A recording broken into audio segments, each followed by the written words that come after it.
Eh bien, bonjour à tous et bienvenue dans cette nouvelle vidéo sur le Visual Basic. Alors aujourd'hui, je vais vous proposer un troisième exercice sur ce langage.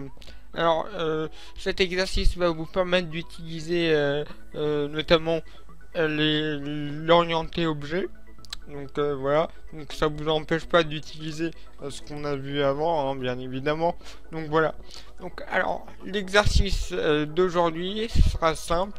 On va, je sais pas si vous connaissez un de mes logiciels qui s'appelle MySeries, mais on va essayer de recréer ce logiciel. Alors, ce sera pas aussi avancé que mon logiciel, mais ça sera déjà la base. Alors, je vais vous présenter l'exercice. Alors déjà, on a une console avec un menu qui s'affiche. Alors, le menu, il s'affiche automatiquement quand on lance l'application. Donc voilà. Et dans ce menu, on a, comme vous le voyez, deux options. On a l'option afficher des séries et ajouter et enregistrer une série. Donc voilà, donc l'utilisateur il va devoir soit rentrer 1 pour afficher les séries, soit 2. Voilà. Donc si il n'y a pas de série, donc là j'ai ajouté aucune série, et si j'essaye d'afficher une série, et ben on nous dit aucune série enregistrée, c'est normal puisque j'ai ajouté aucune série, bien évidemment. Maintenant, ce que je vais faire, c'est que je vais ajouter une série, donc avec la deuxième option. Donc on va faire 2. Alors moi, comme je suis un fan de manga, je vais mettre un manga, mais vous pouvez mettre ce que vous voulez. Donc on va mettre par exemple Bitoum, le nom. Donc là vous mettez le nom, Bitoum par exemple. L'auteur, alors l'auteur, je vais m'aider de mon logiciel de MySeries. Donc c'est ce logiciel, hein, c'est la version finale de l'exercice. Donc voilà. Donc l'auteur, on va mettre Inoue. Bon, on va mettre juste Inoue. Voilà, Inoue. On va nous proposer de mettre la date de sortie. Donc moi je vais voir la date de sortie 2012 par exemple. Donc on va mettre 2012. Le nombre d'épisodes, on va mettre 13. Voilà. On nous demande la langue. Donc moi je l'ai vu en VF. Et quand vous avez fini de remplir tous les champs, et ben, déjà, il nous signale que l'enregistrement a été effectué et on nous affiche toutes les séries. Voilà. Donc maintenant, si je réouvre le logiciel et que je décide d'afficher les séries, hop, et ben, il y a bien la série que je viens d'entrer. Alors, pour vous mettre un autre exemple, on va ajouter encore une série. Cette fois-ci, on va ajouter, par exemple, on va ajouter le code 10. Voilà. Donc on va taper ici code 10. Voilà. Donc l'auteur, on va mettre Goro. Alors c'est juste un exemple, hein. Moi, j'utilise les mangas parce que j'ai un logiciel qui stocke tous les mangas que j'ai regardés. C'est pour aller plus vite, hein. Donc voilà. Donc date de sortie, on a dit donc 2006. Et donc on valide. Le nombre d'épisodes c'est 50. Et la langue, moi je l'ai regardé en VF. Voilà. Donc on fait entrer.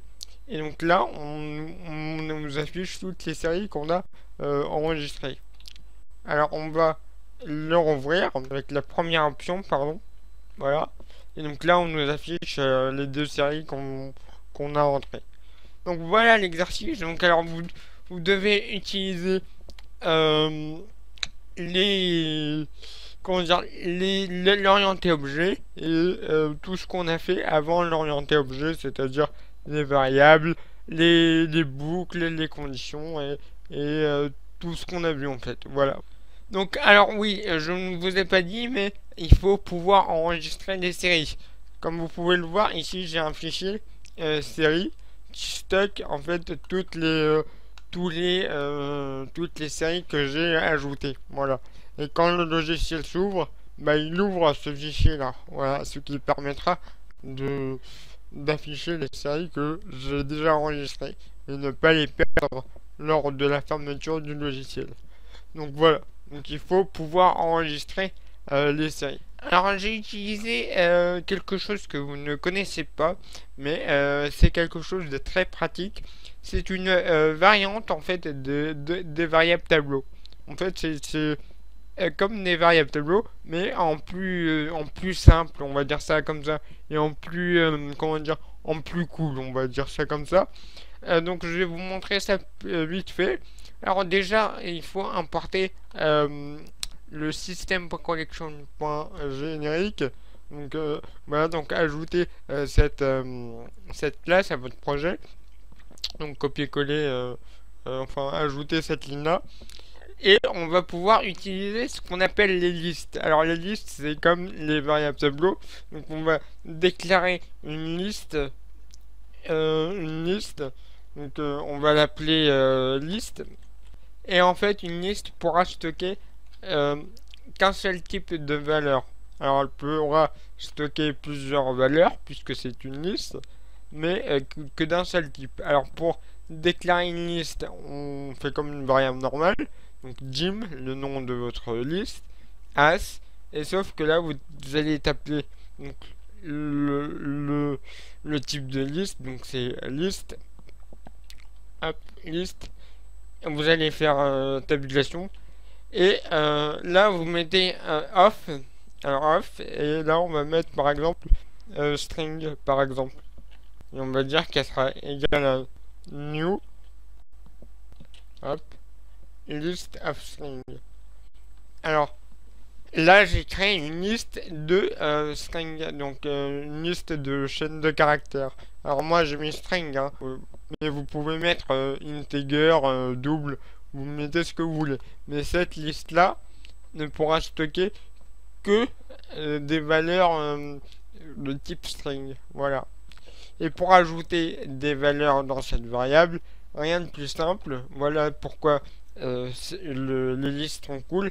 C'est que vous pouvez ajouter des valeurs en mettant le nom de votre variable. Vous mettez un point et vous mettez add. Voilà. Et entre parenthèses, vous mettez ce que vous voulez. Par exemple, addman. Par exemple, on peut ajouter des valeurs indéfiniment. Donc voilà, list.add et vous mettez par exemple Jean. Voilà.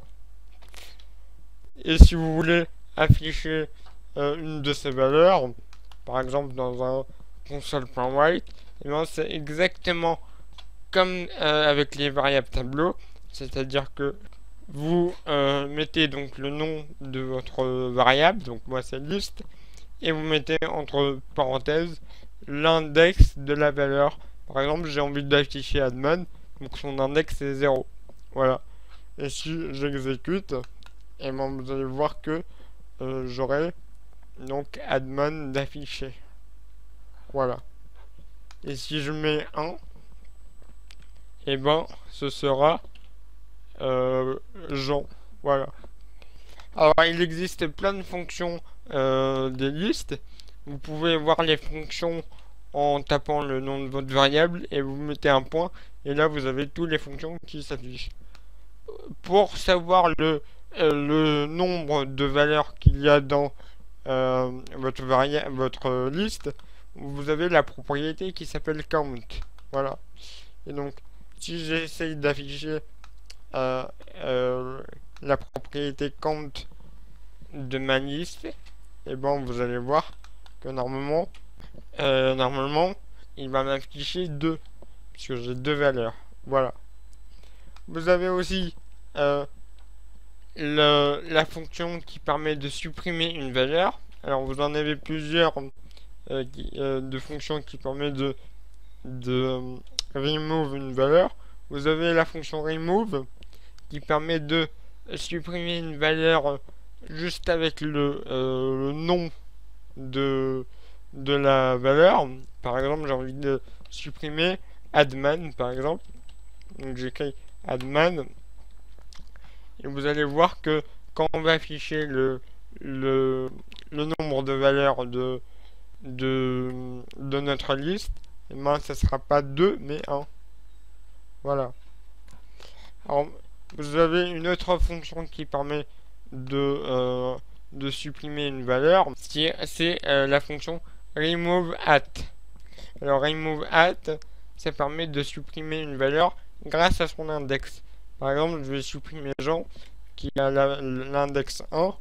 Donc là, cette ligne-là, Jean n'existera plus. Donc voilà. Donc si j'exécute, voilà, donc on n'a qu'une seule valeur. Et pour tout supprimer, mais vraiment tout supprimer, vous avez la fonction clear. Hop. Donc avec cette fonctionnalité, enfin avec la fonction clear, et ben tous les valeurs seront supprimées. Donc voilà. Donc là j'ai 0 valeur. Donc voilà pour les listes et l'exercice. Donc voilà, c'est à vous de jouer. Donc il y a la correction qui devrait sortir. Alors je sais pas si la correction sortira en même temps que cette vidéo ou alors une semaine plus tard. Mais en tout cas, faites l'exercice tout seul, essayez au moins avant de regarder la correction. Donc voilà. Donc bah je vous dis plus qu'à vos claviers. Allez, ciao.